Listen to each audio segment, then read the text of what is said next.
Hello and welcome to my very first Wheel of Time video on my brand new YouTube channel. Yay!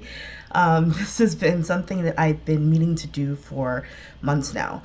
And, pandemic, procrastination, combination of things.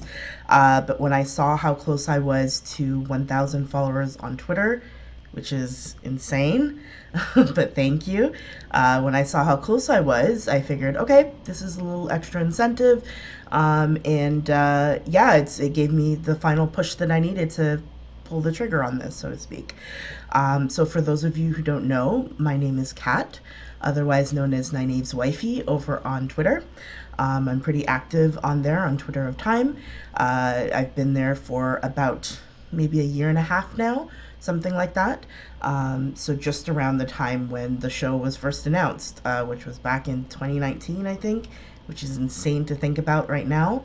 But yeah, it's been crazy to see how the fandom has grown, and we've gotten, more content than we've ever gotten before since the last book came out. It's just been crazy to see and exciting. A little scary, new things, change is always scary, but it's been mostly exciting. And I've just met so many incredible people, and I am a talker and a rambler and a writer, and I figured this would be a really good outlet to get all of my thoughts out, because I have a lot of them. If you follow me on Twitter, you know I have a lot of thoughts. So I wanted to give you guys just a little bit of a background on my experience with Wheel of Time and where I got started and how I got started and all of that. Lord of the Rings was always my number one fantasy series. And so I had just finished rereading Lord of the Rings for the, I don't know, 8th, 9th, 10th time, something like that. And I was really craving another fantasy series. And so I went to the bookstore up by me called Chapters. It's a brand up in Canada. I was browsing the fantasy bookshelves, and a very helpful and nice employee asked me if there was anything that he could recommend, if there was any questions that I had. And so I explained, I'm looking for a really good fantasy series to sink my teeth into. And he showed me The Eye of the World, and the rest is history. So I bought the book that day, and I brought it home and just absolutely devoured it. I read it so fast. I think I read it in, I'm a fast reader to begin with, but I think I read that book in maybe 2 days, maybe a day and a half, something like that. And just like absolutely devoured it, fell in love with the series. And then I just remember getting to the back of the book where it tells you, like, check out the next book in this series. I saw the list of books there and realized that the employee at the bookstore neglected, I don't know if it was intentional, but neglected to tell me that this was part of a 14 book series. Thankfully, I am the type of reader. I love a good expansive series. I love a lot of world building. I love character arcs, all of that stuff. It's like candy to me. I love that. And so I was actually really excited to hear it. Ever since then I was hooked. I took a little bit of a break in between. I think, after, I'm not going to give spoilers, but after the Fires of Heaven, I took a break. And then after the Gathering Storm, I took another break. Not a long break, but I took a couple breaks in between because of reasons. And I read through that series. I devoured it and just completely fell in love with the characters and the world building and the magic system, and it was just all so good. Ever since then, Stormlight Archive, I think, is probably the other series that is up there for me right now, that I've read, that's really sucked me into it the way that Wheel of Time has. But I don't think that any of the Wheel of Time has the characters that have meant the most to me, I think, in any books that I've read, and I've been reading a long time. Might come as a surprise to you, but Nynaeve is my favorite character. I know that's shocking, but she's my favorite character. Even when she was just mentioned in the first book, I was like, who is this? I want to meet her. Are we going to meet her? When are we going to meet her? And then we met her, and I fell in love. She's just, I just love her so much. I love her character arc. I love that she is both angry and also insecure, and she's not, she gets afraid and she gets scared, but she's so unbelievably brave, and just like, I just love her character so much, and I love the journey that she goes on throughout the series. To me personally, in my opinion, she is one of the best written female characters in a fantasy series. Nynaeve is it for me, and it's been so cool seeing Zoe Robin's portrayal of her on the show. I mean, it's more than I ever could have dreamed of or asked for. It's just so incredible, and it's seeing people, just like the general audience, people who haven't even read the books, seeing her on screen and immediately being like, I like her. And it's just like, yes, everyone gets to see how amazing Nynaeve is. She's incredible, and so all through the series, she's remained my constant favorite character. On rereads, I've grown to love different characters. So Egwene, actually, the first time I read it, she didn't quite click for me until towards the end, or maybe towards the middle, and then towards the end she'd lost me a little bit again. But on a reread, and as I've gotten older, I understand her arc a lot better, and I appreciate her character a lot better. So Egwene has really gone up there for me. Maureen, obviously, I loved her from the beginning, and continue to love her throughout the series. Swan, Varen, Matt, I really like Matt. Let me clarify, I like books 4 and onward, Matt. Not so much books 1 to 3. Maybe a little bit of book 3, but 4 and onwards is the Matt that I really connected to and really enjoyed, and I'm very excited to see Donald Finn portray him. I remember there was a picture that someone posted, I think on Instagram, of him with some of the other cast, and he just had this really mischievous smirk on his face, and I just remember thinking, that's Matt. That is the Matt that I know. That is the Matt that I'm very excited to see. I loved Barney Harris. I think he did Dagger Matt really, really well, but I am so stoked to see Matt, Matt, healed Matt. I'm very excited to see that. So yeah, I could go on and on about the different characters. There's so many freaking characters in this book. It's ridiculous in this series. I can go on and on about all of the characters that I loved. Rand is another one who the first time I read it, I liked him enough.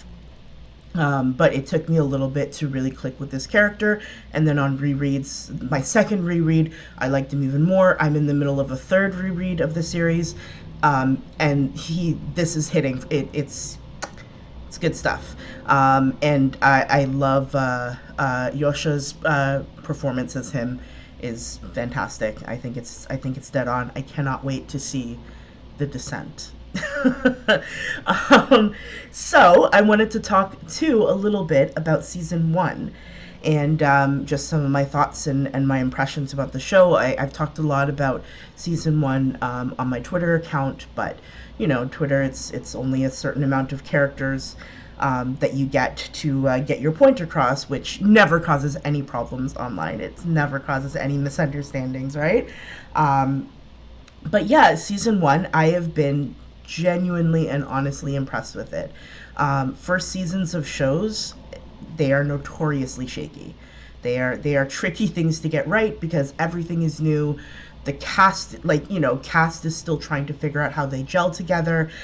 The writers are trying to figure out, they've written, obviously they have scripts, but reading a script and then actually acting it out are two very different things, and so they're trying to figure out the dynamics and what really works for them and what is going to work for their overall vision of the show.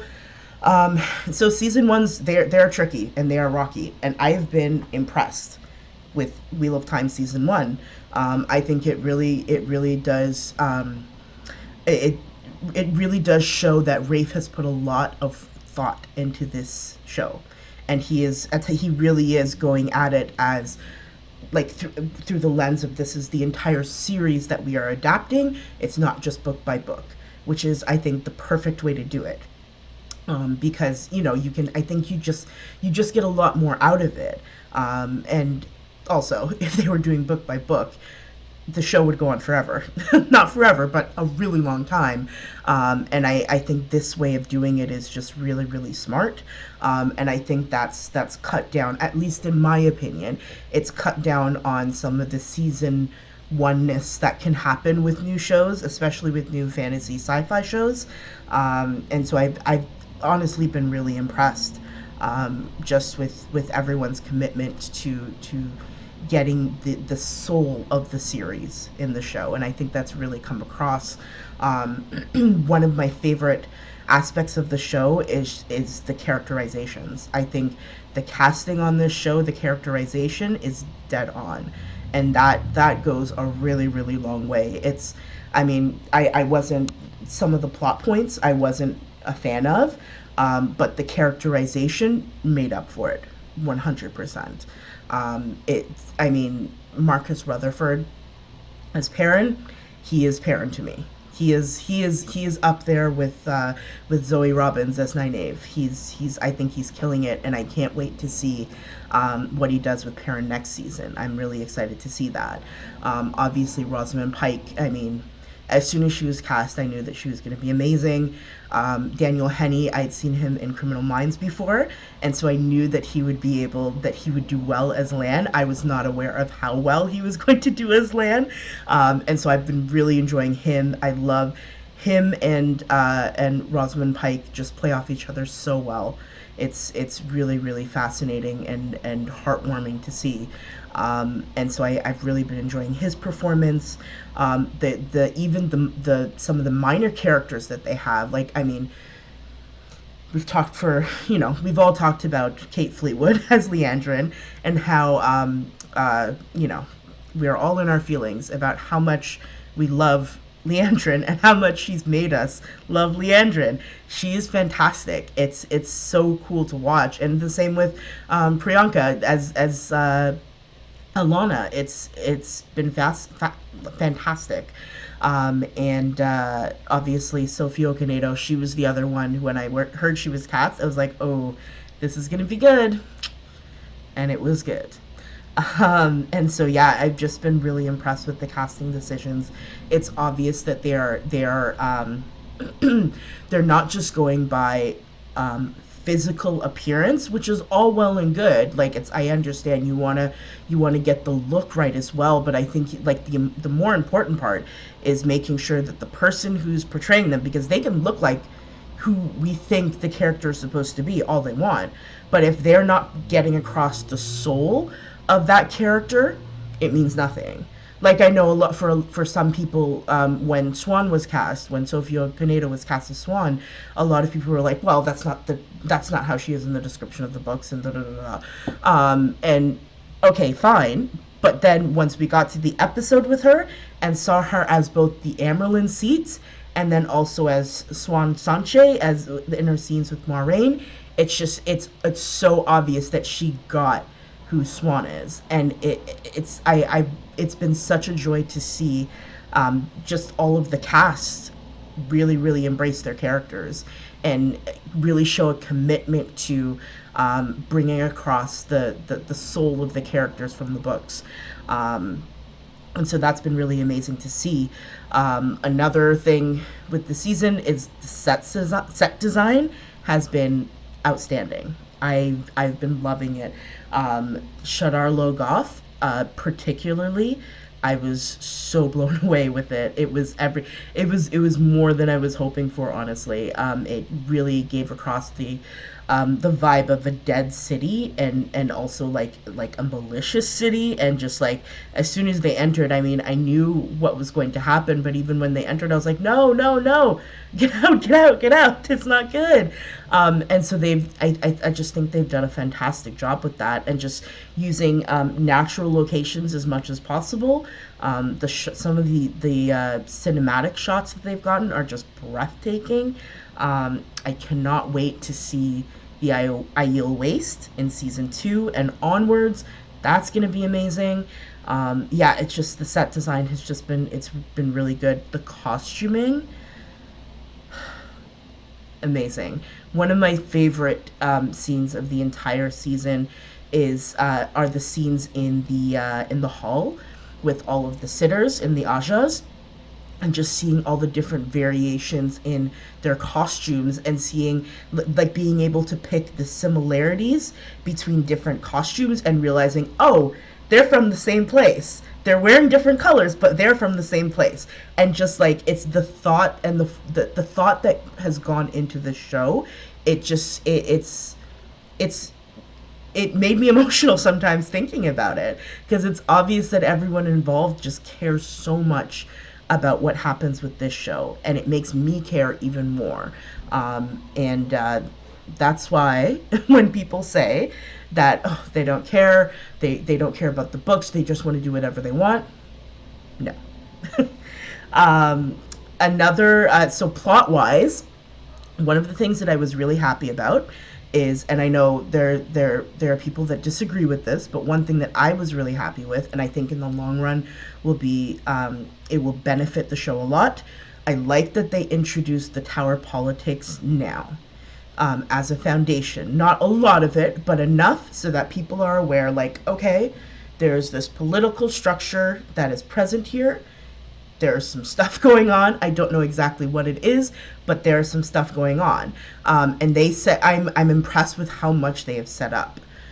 They've set up the conflict between the Reds and the Blues, by showing Maureen and Leandrin in the hall. They've set up like just the sort of tenuous hold that Swan has in the Tower, and just like, just generally speaking, how scheming Aes Sedai are.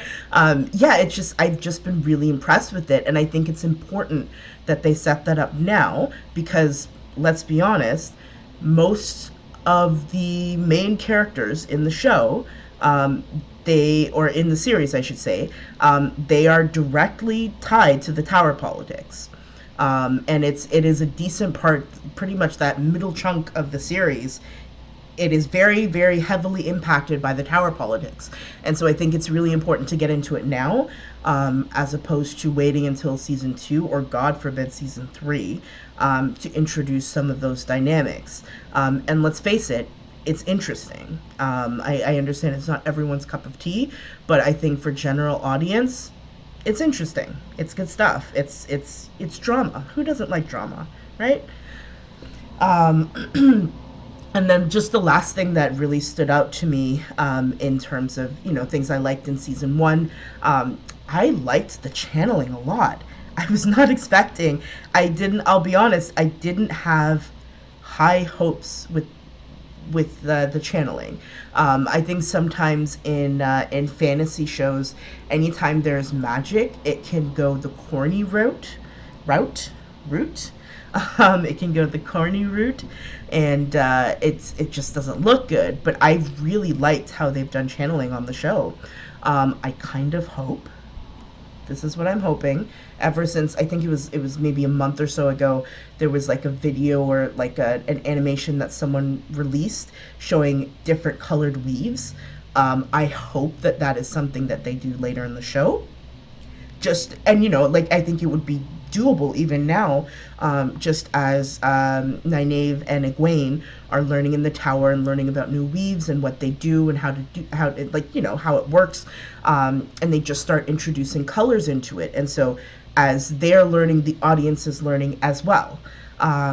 If they don't do it, it's fine. I would be fine with it, because it really does look cool. I love the in episode 4, when they're stilling Logain, just like the synchronization and like all of like the hand movements and everything like that. And it's going to be interesting when and I'm sure it will happen in later seasons when other channelers comment on how ridiculous the Aes Sedai, to them, how ridiculous the Aes Sedai look with all of their hand movements and gestures and everything like that.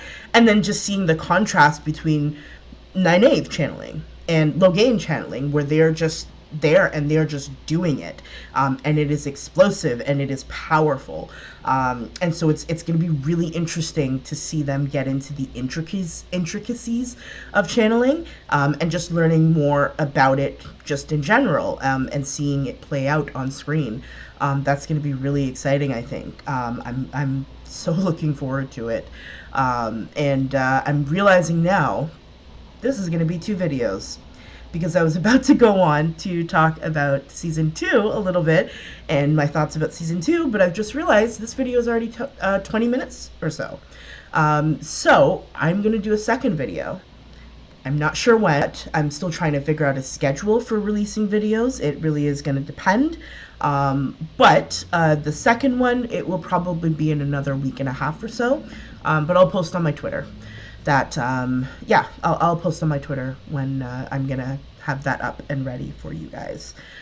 So yeah, I just wanted to be this to be a super casual, just me sort of chatting, because Twitter is limited and you don't get a lot of space to do that. And I'm a talker. I like talking and I have a lot of thoughts in my head. Yeah, I could talk about Wheel of Time constantly. Ask my girlfriend. I appreciate them so much because I've been talking about Wheel of Time for the past year or so, and it only got like worse once the show started. So yeah, I could talk about it constantly. So this is very much going to be a learning process for me in terms of putting together these videos and all of that. And so please leave your feedback down below. Obviously constructive feedback, but feedback for sure, because I am learning. This is all brand new to me, and so if you have suggestions, please feel free to send them my way. And any other, if you have any suggestions about things that I can talk about, I think I'm probably just gonna, when new information is released, I might talk about that.